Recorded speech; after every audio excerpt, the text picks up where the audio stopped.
Moi, je m'appelle Daniel Strub et je suis depuis une trentaine d'années au comité écologique ariégeois. J'habite à Santonane-12, au-dessus de Seix. Et donc, le comité écologique ariégeois, c'est une association départementale. On a environ 240-250 adhérents. J'y suis coprésident. Et on s'occupe surtout de la défense de l'environnement. Je dirais en trois mots. Nous, on défend l'espace, les espèces, sans oublier l'espèce humaine. Donc on s'oppose à des projets que nous on estime mauvais pour l'environnement et on propose des solutions alternatives, d'autres possibilités, etc. Et si ça aboutit à un arrêté préfectoral, ben à ce moment-là, ben on va en justice et très souvent les juges nous donnent raison. Il faut dire que nous n'avons aucun pouvoir. Beaucoup de gens croient qu'on est très puissant. Nous, la seule chose qu'on peut faire, c'est soumettre à des juges qui nous disent si ça correspond aux lois ou pas qui ont été votées par des élus. Donc nous, on n'a pas les moyens d'emmener, je ne sais pas moi, 50 tracteurs avec du fumier sur les ronds-points. Nous, on se base sur le droit. Voilà, c'est notre méthode d'action. D'accord. Donc on vous reçoit aujourd'hui, parce que bon, vous entamez plein d'actions, mais aujourd'hui c'est pour quelque chose de très particulier qu'on a souhaité vous recevoir. C'est ce projet de réintroduction du castor dans l'Ariège. Alors, tout d'abord, qu'est-ce que c'est exactement qu'un castor? Drôle de question. Tout le monde a lu certainement le père Castor, n'est-ce pas? Le castor, donc, c'est le plus gros rongeur qu'on a sur l'hémisphère nord. Il y a deux espèces, une en Amérique du Nord et une en Eurasie et Europe, donc qui ne se croisent pas, qui sont deux espèces différentes. Il fait environ 90 cm à 1 mètre de long, environ 30 cm pour la queue. Et il pèse dans les 20-25 kg, il peut atteindre jusqu'à 30 kg et même plus, quoi. Il est strictement herbivore, il ne mange donc jamais un poisson. Il consomme essentiellement des plantes herbacées, donc un peu les ronces, souvent des grosses plantes plutôt que de l'herbe. Et en hiver, quand il y a disette, il mange aussi des écorces, parce qu'il n'y a rien d'autre. Et ça, c'est surtout dans les parties nord du continent, où on fait même des réserves de branches dans les barrages, dans l'eau, parce que les rivières gèlent, donc il ne peut plus sortir de l'eau, parce que l'entrée de son terrier, c'est sous l'eau. Donc là-bas, ils font des gros barrages avec des grosses réserves. On voit que dans les zones méridionales comme chez nous, ils font pratiquement pas de réserve, et comme ils trouvent tout l'hiver des plantes à manger, ils mangent beaucoup moins d'écorces, d'arbres, etc. Donc son action sur les arbres est beaucoup moins forte, chez nous probablement, enfin sur le Tarn on le voit déjà, que dans les zones nordiques. Après il est monogame, il vit en couple, fidèlement. Ils ont en moyenne 2 petits, ça peut aller de 1 à 4, qui vivent environ 16 mois avec les parents. Donc ils passent plus d'une année avec les parents et à l'automne suivant, ils sont chassés par les parents, ils doivent aller mener leur vie ailleurs, trouver un nouveau territoire. Le castor est très territorial, donc il ne tolère aucun autre castor sur son territoire, ce qui fait que le castor ne pullule jamais. Un jour, si tous les territoires sont occupés, ben les petits, ils errent, ils se font manger. À l'époque, ils se faisaient manger par le loup. Aujourd'hui, c'est les voitures. Mais ils se font éliminer parce qu'ils ne trouvent plus de place et ils ne peuvent pas circuler le long des cours d'eau, sinon ils se font taper dessus par les propriétaires. Ils sont assez humains, finalement, dans leur façon de vivre. Alors, donc il y avait des castors en Ariège, ils ont disparu depuis longtemps. Est-ce que vous pouvez nous expliquer depuis quand ils ont disparu et pourquoi finalement ils ont disparu? Ouais, ils ont disparu essentiellement par la chasse, le piégeage, la chasse. Ils étaient beaux à manger, ils avaient une fourrure qui était très très recherchée, surtout pour faire des chapeaux, qui étaient imperméables, donc même les poils étaient pris pour faire des tissus.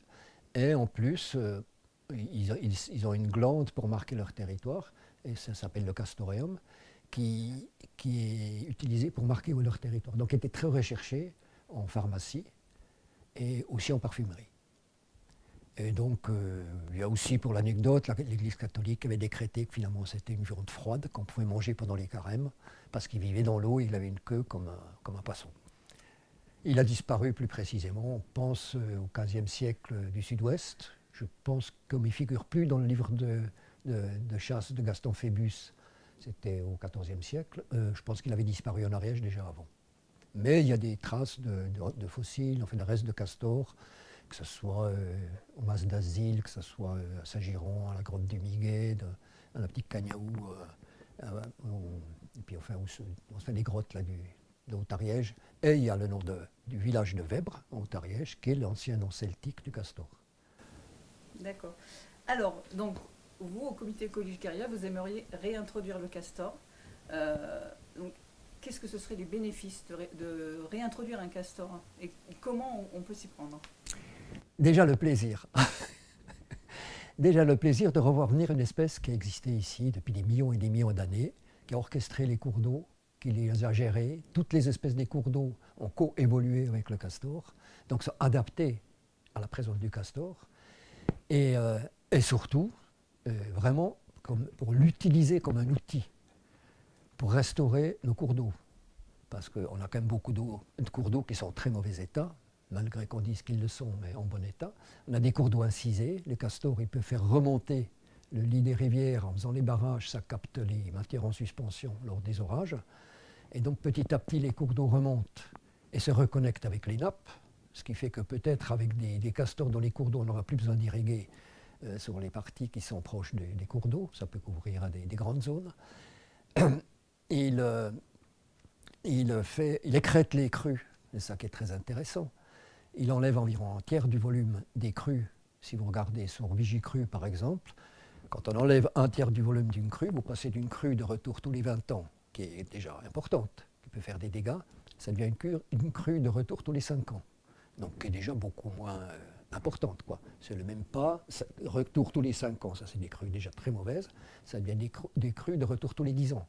Donc elle a une efficacité extraordinaire pour réduire les crues, parce qu'il retient l'eau là où elle tombe. Il n'attend pas de faire des bassins au loin. Et cette eau qui stocke en partie dans derrière ces barrages, mais aussi dans les nappes, dans les marécages qui créent en bordure de ces barrages, il y a des zones humides qui se créent. Et cette eau-là va être restituée ensuite, lentement, parce que bizarrement, les barrages de castors fuient. Donc toujours s'il fait exprès ou s'il ne sait pas faire. Et donc ça fuit et du coup ça soutient des étiages. Donc les cours d'eau retrouvent l'eau tout l'été. C'est prouvé largement par une multitude de travaux scientifiques, quoi. C'est vraiment aux États-Unis, en Europe, partout, c'est clairement des effets très très forts. Après, des effets très intéressants, dans ces sédiments derrière les barrages, on a énormément de bactéries, des champignons qui vivent et qui détruisent les pesticides. Ça c'est sur des retenues expérimentales, ça a été prouvé, mais ça correspond exactement aux retenues des castors. Les pesticides sont dégradés en moyenne à 60%, ça va jusqu'à 100%. Donc on a là aussi un effet, en plus il réduit l'acidité des cours d'eau, ça c'est bien pour les truites et les poissons, parce que l'acidité de l'eau libère de l'aluminium qui est après toxique pour les poissons. Il maintient des poches d'eau froide dans les barrages, alors en été c'est très important du coup les salmonidés, enfin les poissons qui ont besoin d'eau froide vont pouvoir se réfugier. Et la nuit, quand les températures de ruisseau en amont est un peu moins fortes, ben, ils remontent, ils vont se nourrir, etc. Donc il a énormément d'avantages pour nous, bien plus que pour lui, disons.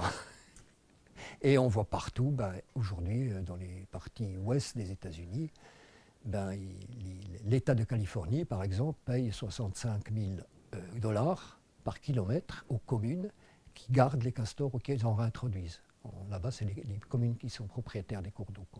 Donc ils ont compris que c'était rentable de payer.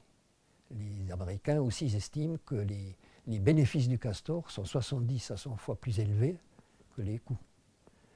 Donc, ça sont beaucoup.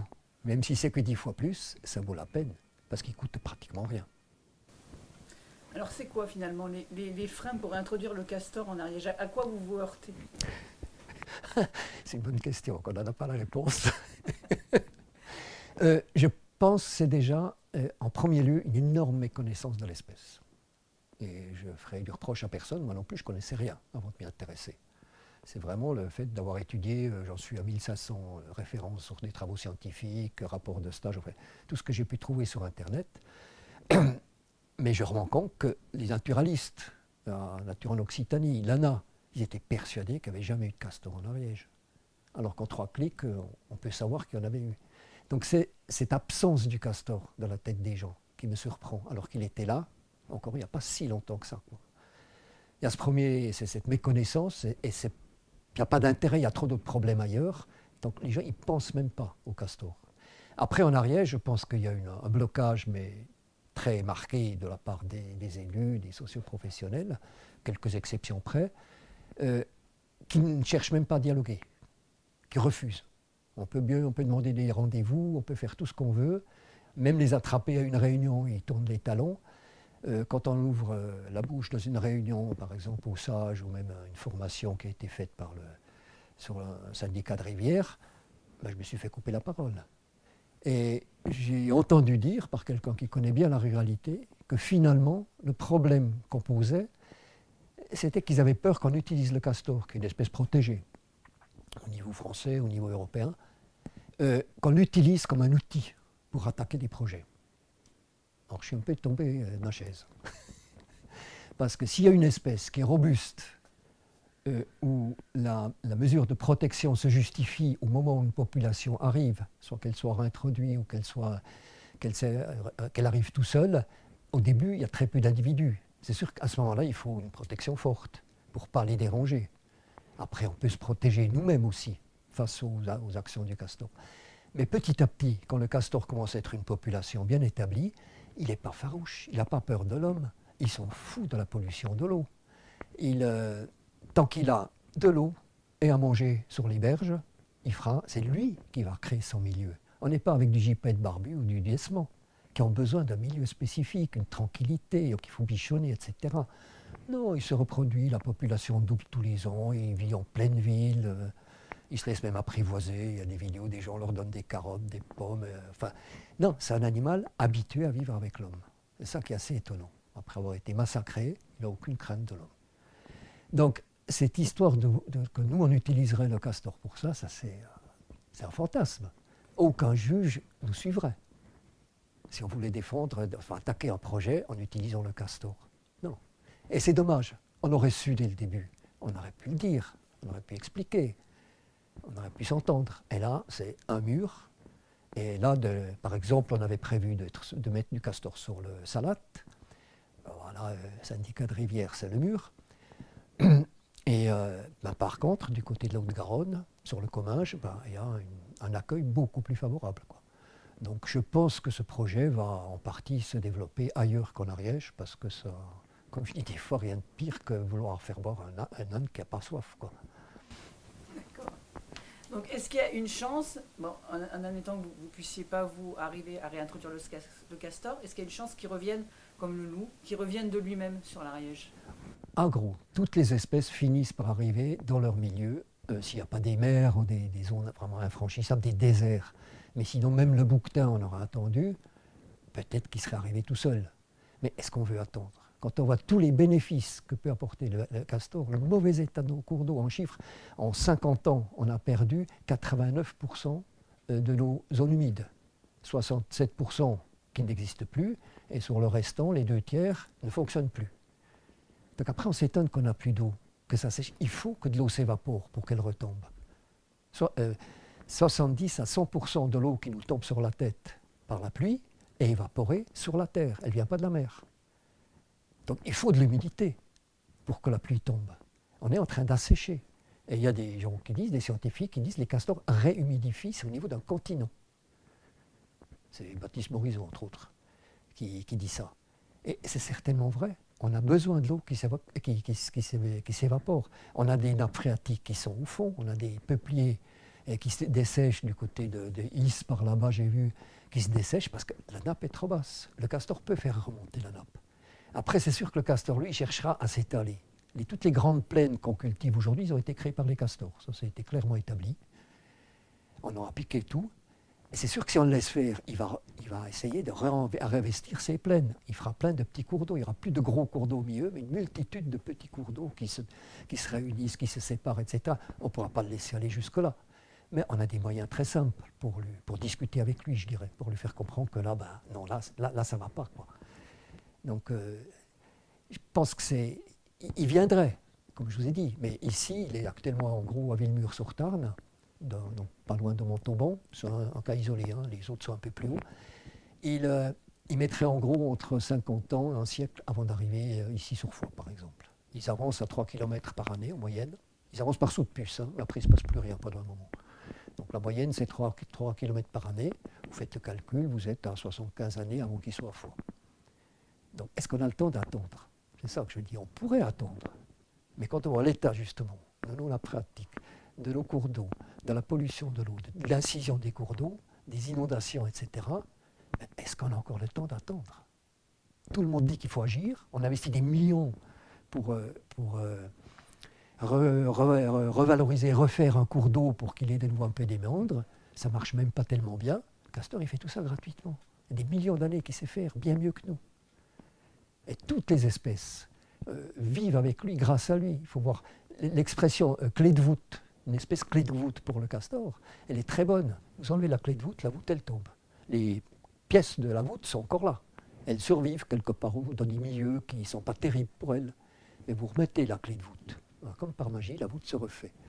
Parce que toutes ces espèces dépendent du castor pour vivre. Il faut bien voir ça. Pour la biodiversité, vous avez le nombre d'espèces qui dépendent des cours d'eau, des petits lacs. Le castor, il va faire une multitude de petits milieux qui sont sans arrêt en train de bouger.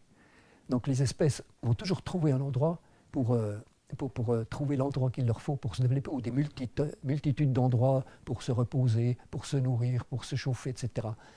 Et ça change sans arrêt. Vous n'avez jamais une espèce dominante qui peut écraser tous les autres, quoi. Et là, vous avez un chapelet de barrages. Il y a toujours des zones sans barrage entre les barrages. Et ces barrages, ils changent d'endroit, sans arrêt. Tous les 5-6 ans, un barrage, il disparaît, le castor, il va ailleurs, il travaille ailleurs. Donc c'est ça qui rend le barrage de castor si intéressant. C'est une bassine, mais c'est une bassine qui est favorable. Alors que les bassines que font les hommes, non. Et en plus, c'est gratuit. Et est-ce que nous, en tant que... Voilà, on peut aider le comité écologique ariégeois s'il y a des personnes là, qui regardent la vidéo et qui disent « Ah ben moi, ça m'a convaincu, je voudrais bien aider à la réintroduction du castor. » Qu'est-ce qu'on peut faire? Qu'est-ce qu'on peut faire? Alors déjà, c'était éventuellement rejoindre le CEA. On n'a pas encore vraiment structuré des groupes. Il y a aussi le Chabot qui est sur le même projet. On travaille ensemble là-dessus. Là, on est en voie de créer une association dédiée au castor. Parce qu'on se dit que c'est peut-être mieux que ce soit déjà pour les gens qui veulent adhérer. Ils ne seront pas obligés de passer par une association militante. Et ça permettrait aussi, nous on a un périmètre ariégeois. Donc, comme aujourd'hui, il y a des projets qui émergent du côté de l'Ibaronie en Haute-Pyrénées, donc qui sont sur l'Adour, ce qui serait très intéressant. Il y a un projet qui commence à prendre forme du côté de Saint-Gaudens. Il y a aussi, donc nous on aimerait mettre un castor sur l'Hers, et là les castors ils peuvent passer d'un bassin à l'autre, ils pourraient basculer sur le bassin de l'Aude. Donc on aurait sur un relativement petit espace un accès à toute une série de bassins. À partir de Saint-Gaudens, vous avez aussi le Gers qui devient accessible. Il y a quelqu'un qui a déposé aussi une demande du côté d'Agen. Donc on voit que ces projets prennent de l'ampleur. Donc on s'est dit que ce serait peut-être bien d'avoir une association qui pourrait coordonner un peu tout ça, faire diffuser les informations et qui pourrait accueillir des adhérents. Mais on n'a pas encore vraiment aujourd'hui d'adresse, on est en train de la créer. Donc si des gens sont intéressés, qui contactent soit le Chabot, soit ce CEA, et puis après on leur indiquera l'accès à l'association qui va se créer et qu'on aimerait bien qu'elle devienne autonome si possible, parce que moi je commence à être vieux, je ne vais plus pouvoir porter ça très longtemps, et on est actuellement peu nombreux, quoi. Donc je pense que ce serait le meilleur moyen que des gens se fassent connaître, et